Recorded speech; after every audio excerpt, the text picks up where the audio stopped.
Assalamualaikum warahmatullahi wabarakatuh. Perkenalkan, nama saya Titar Waiguna dengan nomor induk mahasiswa 202053189 dari Prodi Sistem Informasi Fakultas Teknik Universitas Muria Kudus. Nah, di sini saya ingin menjelaskan tentang desain penelitian mata kuliah metodologi penelitian. Nah, desain penelitian merupakan pedoman dalam melakukan proses penelitian, diantaranya dalam menentukan instrumen pengambilan data, penentuan sampel, pengumpulan data, serta analisa data. Dengan pemilihan desain penelitian yang tepat, diharapkan akan dapat membantu peneliti dalam menjalankan penelitian secara benar. Tanpa desain yang benar, seseorang peneliti tidak akan dapat melakukan penelitian dengan baik karena tidak memiliki pedoman penelitian yang jelas. Latar belakang. Nah, studi kasus merupakan penelitian yang memusatkan perhatian pada suatu kasus tertentu dengan menggunakan individu atau kelompok sebagai bahan studinya. Biasanya difokuskan untuk menggali dan mengumpulkan data yang lebih dalam terhadap objek yang diteliti untuk dapat menjawab permasalahan yang sedang terjadi. Dapat dikatakan bahwa penelitian studi kasus bersifat deskriptif dan eksploratif. Terdapat investigasi empiris tentang suatu fenomena yang ingin dipecahkan oleh peneliti. Yang pertama seperti apa yang dimaksud dengan fenomena dan kapan sesuatu itu disebut sebagai fenomena. Misalnya, apa fenomena kejadian peristiwa yang ada pada bidang IT. Bagaimana dan kenapa orang yang menggunakan IT ada yang gagal, ada yang sukses. Fenomena bisa digali dengan melakukan penelitian studi kasus. Studi kasus yang diambil bisa berasal dari suatu organisasi, komunitas tertentu ataupun dengan cakupan yang lebih luas lagi. Perbedaannya dengan penelitian survei, pada penelitian survei jumlahnya sampelnya cukup luas. Sedangkan pada case study atau studi kasus, jumlah sampel yang diambil sangat sedikit atau hanya beberapa orang. Persamaannya dengan penelitian survei adalah keduanya sama-sama menggali fenomena.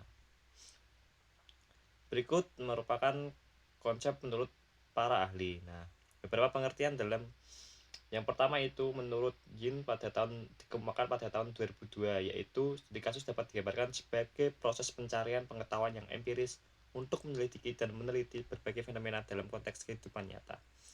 Terus ada juga dari Polit dan Hangler pada tahun 1992 yang memiliki pengertian studi kasus berfokus pada penentuan dinamika mengenai pertanyaan lebih lanjut, mengapa seorang berpikir melakukan sesuatu atau bahkan mengembangkan diri. Dan masih ada lainnya, silahkan dibaca sendiri. Dan ini yang terbaru dari Jim dan Lamnek.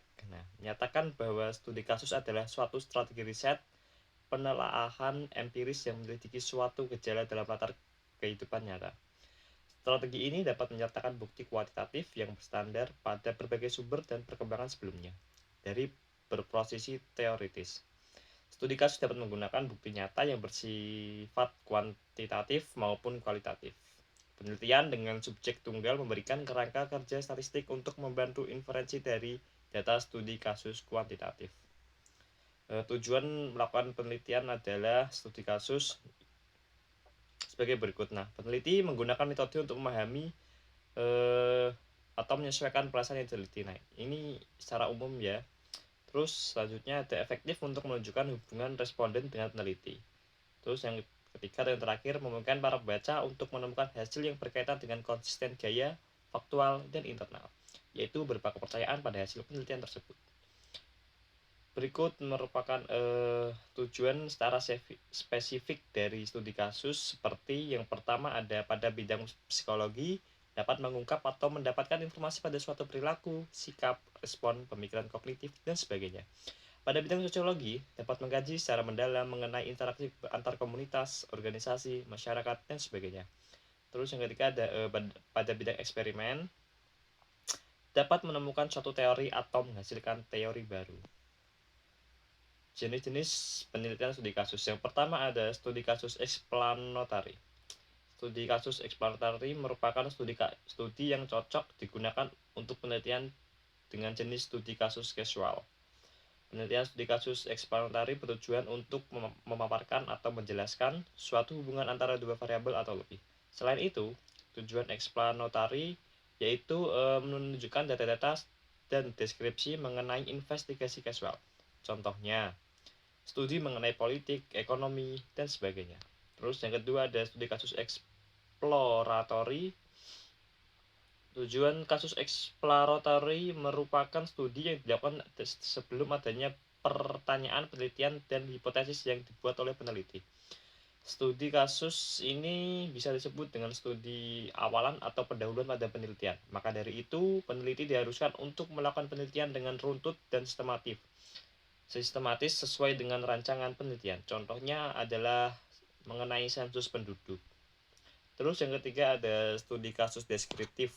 Nah, merupakan studi yang mendeskripsikan suatu kasus dan mengharuskan peneliti untuk memulai penelitian dengan teori deskriptif, yaitu dengan memaparkan dengan jelas hasil penelitian tersebut. Contohnya mengenai sejarah, kebudayaan, dan sebagainya. Terus yang keempat ada studi kasus observasi. Merupakan studi yang dilakukan oleh peneliti untuk mengkaji atau menganalisis subjek yang bersifat fisik atau suatu proses atau kegiatan yang sedang berlangsung. Sehingga pada suatu studi kasus observasi mengharuskan peneliti untuk turun ke lapangan untuk mendapatkan data-data tersebut. Yang kelima, ada studi kasus kemasyarakatan. Merupakan studi yang dilakukan oleh peneliti untuk mengkaji atau menganalisis suatu permasalahan sosial yang terjadi atau berkaitan dengan masyarakat secara umum. Contohnya berupa perilaku menyimpang, pemberdayaan masyarakat, organisasi masyarakat, kehidupan sosial, perubahan sosial masyarakat, dan sebagainya. Yang keenam, studi kasus sejarah hidup. Merupakan suatu studi yang disebut dengan studi kasus biografi. Nah, pada penelitian seperti ini biasanya berfokus pada biografi seseorang yang berjasa atau memberikan kontribusi pada negara, seperti pahlawan dan sebagainya. Contoh dari studi sejarah hidup adalah seperti tokoh presiden, pahlawan, dan lain-lain. Yang ketujuh ada studi kasus mikroetnografi. Merupakan suatu studi yang dilakukan oleh peneliti untuk menganalisis atau mengkaji mengenai kebiasaan-kebiasaan yang terjadi pada suatu kelompok kecil. Contohnya adalah pengkajian mengenai tindakan kelas, perkembangan suku, dan sebagainya. Terus yang kedelapan ada studi kasus analisis situasi. Merupakan studi yang dilakukan untuk mengkaji atau menganalisis kebenaran dari suatu kasus yang sedang hangat diperbincangkan atau kasus yang besar di masyarakat. Contohnya adalah mengenai perkembangan teknologi, pengaruh pengembangan penggunaan media sosial, dan sebagainya.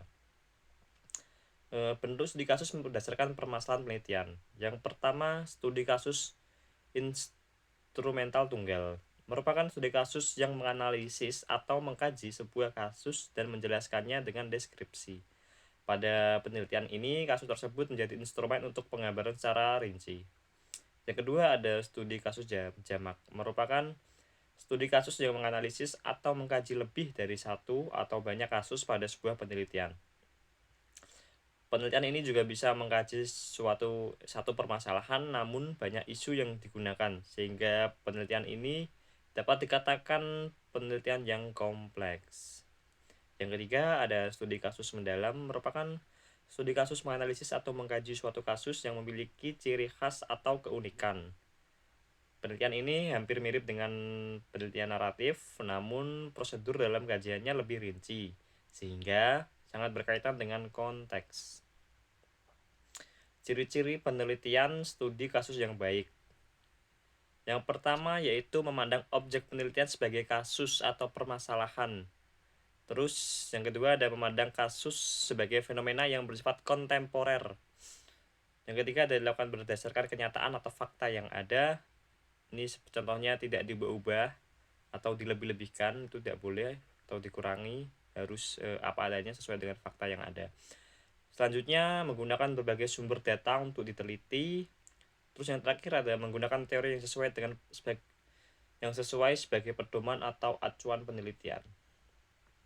Kelebihan dan kekurangan penelitian studi kasus. Yang pertama ada kelebihan seperti studi kasus dapat mengungkap hal-hal spesifik, detail, dan rinci yang tidak bisa dijelaskan dengan penelitian yang lain. Selain itu, penelitian studi kasus juga dapat menguak makna di balik permasalahan atau fenomena yang diteliti dengan kondisi yang apa adanya. Terus selanjutnya ada studi kasus tidak hanya sekedar memberikan laporan secara faktual, akan tetapi dapat juga memberikan suasana, nuansa, dan pikiran-pikiran yang dapat dikembangkan menjadi bahan penelitian lain selanjutnya. setiap kelebihan pasti ada kekurangan. Nah, kekurangan dari penelitian studi kasus ini contohnya yang pertama ada pada penelitian kuantitatif. Studi kasus agak dipersoalkan karena segi reliabilitas, validitas, dan generalisasi. Terus studi kasus tidak terlalu cocok dengan menggunakan penelitian kuantitatif karena tujuannya menggeneralisasi. Studi kasus yang bersifat observasional mengharuskan peneliti untuk terjun langsung supaya mendapatkan data yang valid. Langkah-langkah dalam penelitian studi kasus. Yang pertama ada pemilihan kasus. Nah, haruslah berdasarkan alasan yang matang sehingga penelitian tersebut berjalan dengan proses-proses penelitian sesuai prosedur dan dapat mencapai tujuan penelitian. Kasus tersebut bisa harus disesuaikan pada bidang-bidang yang dengan tujuan penelitian. Selain itu, kasus yang dijadikan permasalahan tersebut haruslah masuk akal dan ada latar belakang yang jelas. Terus yang kedua, tidak lupa kita harus mengumpulkan data. Ini disesuaikan dengan penelitian, apakah harus menggunakan observasi, wawancara, analisis dokumen, survei, dan sebagainya. Pengumpulan data harus memperhatikan objek yang diteliti sehingga data yang didapatkan dapat dibuktikan atau diuji secara valid. Terus dapat dikatakan bahwa peneliti harus menggunakan teknik pengumpulan yang sesuai dengan penelitian supaya mendapatkan data-data yang valid. Terus yang ketiga dan terakhir ada analisis data. Dilakukan setelah mendapatkan data-data berdasarkan pada teknik-teknik pengumpulan data yang sesuai. Setelah data-data tersebut dikumpulkan, maka peneliti menganalisis, mengorganisasi, dan mengklasifikasi temuan-temuan tersebut. Teknik analisis data yang digunakan haruslah jelas, sehingga tidak menimbulkan kerancunan analisis data. Terus yang keempat ada perbaikan. Perbaikan dilakukan karena ada penelitian yang dilakukan tersebut haruslah didapatkan hasil penelitian yang sempurna, sehingga mengharuskan perbaikan walaupun data-data sudah dikumpulkan dan diklasifikasi. Perbaikan ini bertujuan untuk menguatkan atau penyempurnaan hasil penelitian.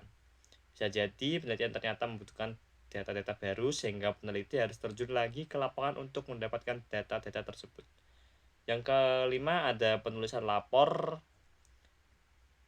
Penulisan pelaporan pada sebuah penelitian haruslah urut sehingga dapat dipahami dengan mudah. Selain itu, penulisan laporan penelitian haruslah komunikatif, menggunakan bahasa baku, efektif, efisien, dan jelas. Penulisan laporan penelitian juga harus mempertimbangkan kebermanfaatan dari penelitian tersebut, sehingga pembaca bisa mengambil manfaat atau kegunaan penelitian tersebut digunakan pada masyarakat secara umum. Berikut daftar pustaka yang diambil dari berbagai referensi dalam materi kali ini. Cukup sekian dari saya, mohon maaf bila banyak salah. Mohon maaf. Wassalamualaikum warahmatullahi wabarakatuh.